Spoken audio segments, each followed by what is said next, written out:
Richard Todd, all-time Bama legend. I don't know about that. Oh yeah, well I do, I don't and know everybody about that. watching does too. How are you? I'm doing good. How about you? I'm great. How's your health? I've been better. You've been better? But I'm blessed. I'm blessed to be 70, almost 72. Well, November 19th. so we're the same age. I've made it, yeah. We recently visited the almost 72-year-old legendary quarterback at his home at the Darby Cattle Farm in Florence. Todd graduated from Davidson High School in Mobile, along with our good friend John Dees, former Auburn player and pastor at Cross Point Church in Madison. The two have been lifelong friends. John and Richard both had committed to play football at Auburn. My great friend Johnny Lee Dees tells this story always, pastor down at Cross Point Church there in Madison. Been knowing John since the 80s. He says he was an Alabama fan growing up in Mobile. Y'all went to Davidson High School. Both of y'all were going to Auburn. That's true. And the story is, I at the very end, I changed my mind because I just wanted to play for Coach Bryant.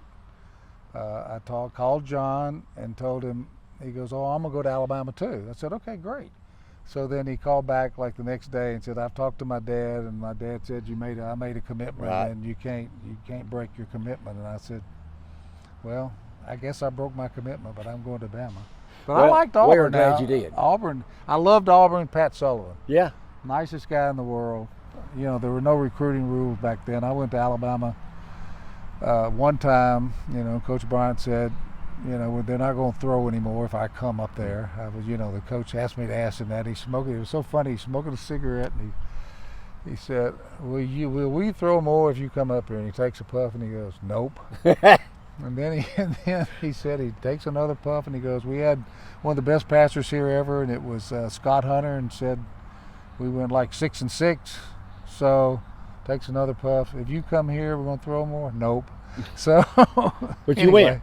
But I went later on. But back then you could go. Yeah, I went to Auburn like 5 times. There were no recruiting violations back then. I think you can only go one official visit. I'd go to Auburn all the time because I like Pat Sullivan. He was What awesome. was y'all's record at Bama? Win-loss record while you were there?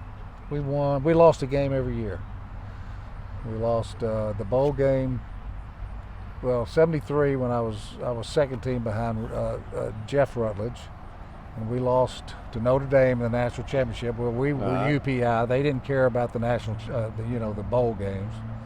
So we were UPI national championship, and Notre Dame was the AP since they beat us. Well, I got one of my best friends I know, Wes Pritchard. He's a good guy. He went to Notre Dame. All right, you came in, you did that. You go to the Senior Bowl. You have an outstanding day, and now everybody knows you.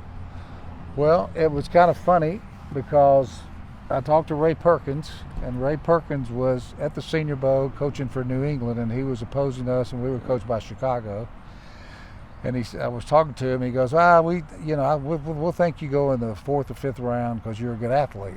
You can do different things. I said, great. I just want to get a chance to play.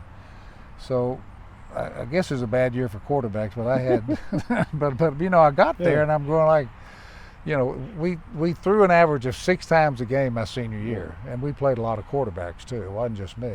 So we only threw 6 times a game. That's average. And I had a good game in the Senior Bowl, but I think it's more practice because I got down there and I said, I'm as good as these guys. And Lou Holtz calls you. Yeah, Lou Holtz.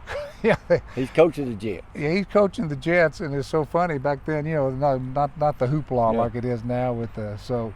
He calls up, and to be honest, I went out that night in Tuscaloosa and had a little too much to drink. So the phone rings at like 10:30 or whatever it was, 9:30. The morning. Yeah, in the morning. It's a Saturday morning, and he goes, "Richard, this is Lou Holtz. We're about to draft you." I said, "Yes, sir.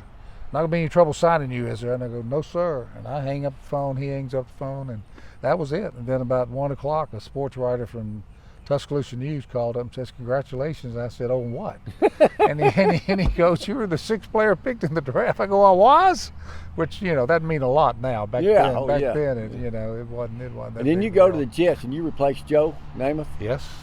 Number 14, Richard Todd left the Crimson Tide and coached Bear Bryant about the time I started my career at Channel 31.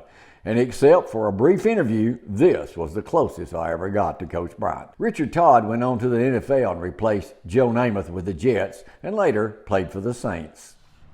Now, were you and Namath good friends before that? Yeah, I met Joe my sophomore year because he'd come down and work out, and we developed a friendship then. I'd run routes for him. He wouldn't run routes for me. But, you know, Joe was my idol, you know, so I loved working out with him and playing. We'd go eat now and then. And now, you and Joe still stay in touch? Yeah, I've talked to Joe a couple times, 2 or 3 times. So when you go to New York, Joe Namath, obviously, have the Jets called you to come back? No. I'm sure they've seen me walk.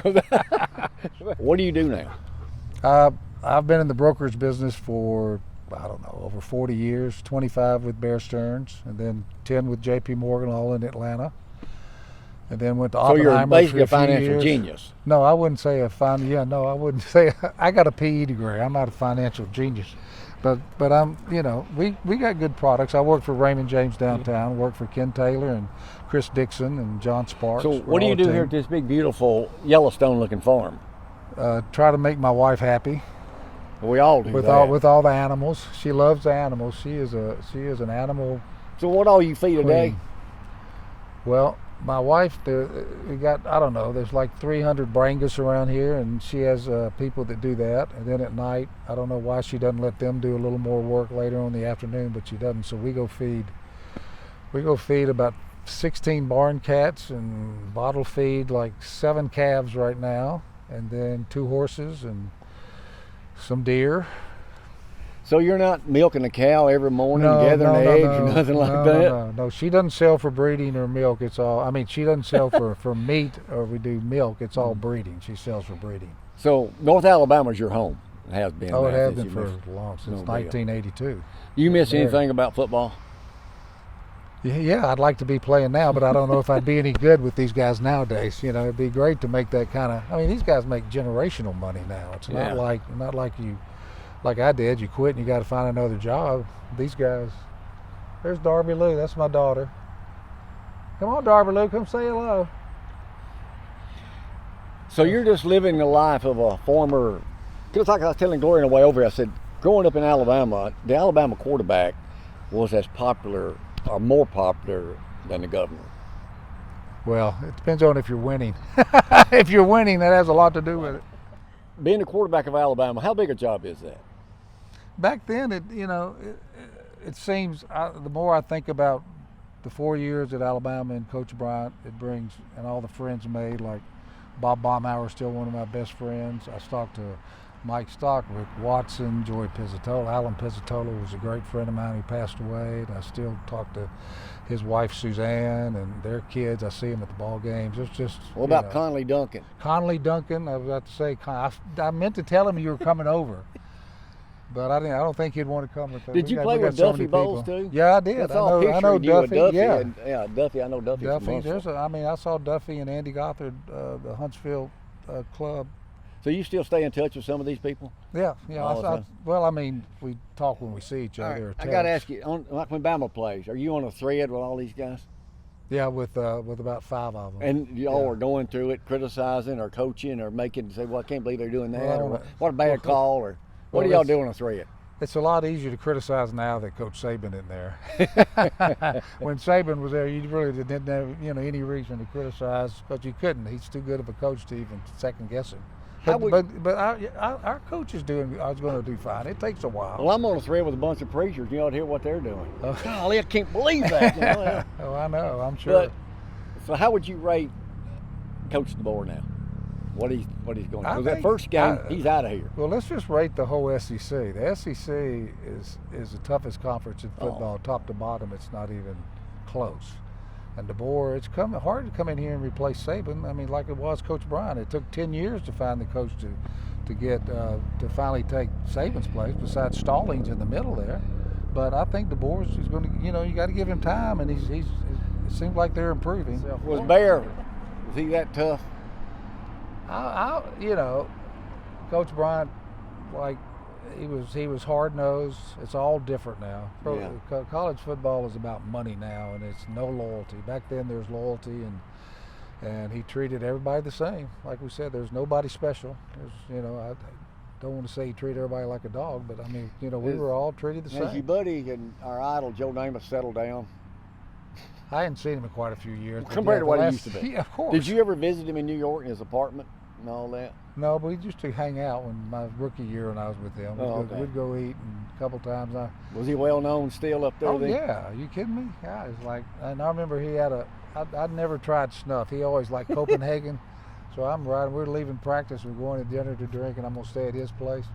So I drive down with him in his convertible, and he does this Copenhagen. I said, let me have some of that. So he said, just put it in between your teeth. So I did that and had a spit cup and riding his convertible doing that. And I get down to New York City and the buildings are just like, I said, how do you, I'm sick. It's just horrible. I remember that. You didn't But swallow no, that Joe, snuff, did no, I didn't swallow it, but it just made you sick. So you were literally up to snuff. You've heard that on Right, site? yeah, I was up in the snow. Anything else I need to know about the legendary Richard Todd? No, I got my family here. That's what's important. Darby Lou lives outside of Nashville, south of Nashville, and her husband and kids are here. And Jimmy, my youngest, in Tuscaloosa, and Gator, you know, head coach at Kentucky Golf, and they got 2 kids, so we're kind of spread out all over the South, Well, which is good. thank you for your time. We're going to do one other thing here in just a second. But Yes, anyway, sir. Richard Todd, a dream come true for we Alabama fans. What an honor it is. And in Florence, with an Alabama original, with a true Bama legend, Richard Todd. I'm your country rover, Jamie Cooper. All right, I'm going deep. go deep. I'm going deep. Like 10 yards.